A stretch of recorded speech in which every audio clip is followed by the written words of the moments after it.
Congress MLA Seethakka ఓటమి భయంతో తనపై అసత్య ఆరోపణలు చేస్తున్నారని పోచంపల్లి శ్రీనివాసరెడ్డి అన్నారు.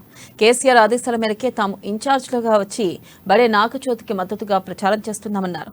మధ్యలో స్పిరిట్ కలుపుతున్నామని, ఇక దొంగ నోట్లు పంచుతున్నామని తమపై సీతక్క అసత్య ఆరోపణలు చేస్తున్నారని మండిపడ్డారు. ఇక బీఆర్ఎస్ చేసిన అభివృద్ధి చెప్పి ఓట్లు అడుగుతున్నామని పోచంపల్లి శ్రీనివాసరెడ్డి స్పష్టం చేశారు.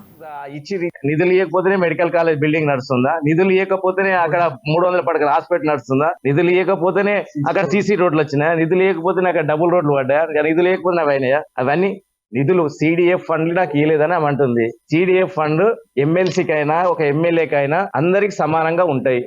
అయితే ఆమె నాకెన్ని డబ్బులు వచ్చినాయో ఆమె కూడా అన్ని డబ్బులు సిడిఎఫ్ ఫండ్ వచ్చింది.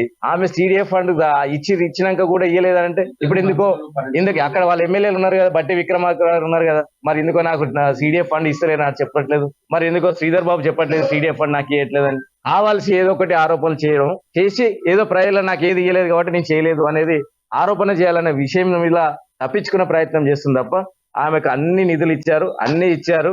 కానీ ఆమెకి ఏంటంటే జాతీయ నాయకురాలు కావాలని మొదుగును పూర్తిగా వదిలేసి రాహుల్ గాంధీ ఎక్కడ పాదయాత్ర ఉంటే కర్ణాటక మధ్యప్రదేశ్ ఎక్కడ ఉంటే అక్కడ పోయి పాదయాత్ర చేసి ఈ ములుగును నిర్లక్ష్యం చేసింది. కాబట్టి ఈ ములుగు ప్రజలందరూ కూడా ఈసారి మా దగ్గర ఉండే అభ్యర్థి, మా ఊర్లో ఉండే అభ్యర్థి కావాలి, మా లోకల్ అభ్యర్థి కావాలి, మా దగ్గర ఉండి పనిచేసే వాళ్ళు కావాలని ఖచ్చితంగా అడుగుతుంది. కాబట్టి ప్రజలందరూ ఆలయంగా పోతుంది. నిధులు ఇవ్వకపోతేనే మెడికల్ కాలేజ్ బిల్డింగ్ నడుస్తుందా?